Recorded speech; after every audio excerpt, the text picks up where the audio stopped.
Okay, so this tutorial is basically an introduction to P7, which is use IT tools to produce management information.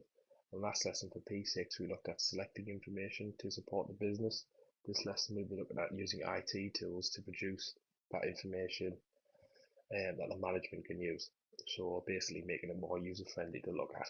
Okay, so if we open our assignment data spreadsheet, this part of the tutorial is just basically give us an introduction to the spreadsheet, getting us used to it, see where the information is stored, explaining it a little bit. If you look at our home page, here you've got hyperlink buttons to the maths, English and science sections. You've got a pivot table section, which we can ignore, loan calculator we can ignore, and correlation as well. Okay, so if we start with going into the maths section,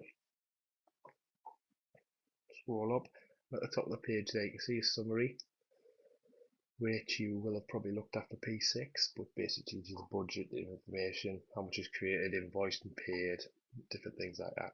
So if we go to column A, this gives us the type of consumable being bought, so for example textbook printing,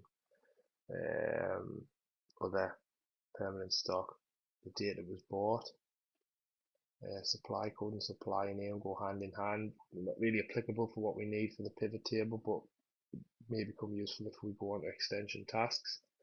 We have order created, which is an order that's been put on the system or an order that's been ordered with the company and we haven't yet paid for it.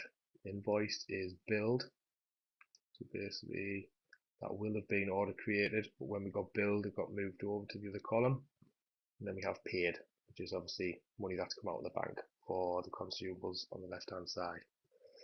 Now science and English are the same setup. So in the top right hand corner you have your summary data.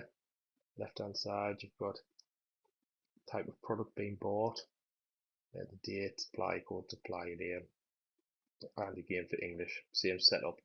And you'll notice these hashtag reference links, they just mean that somewhere along the line a link's been broken, but don't worry about that, don't worry about sorting that out.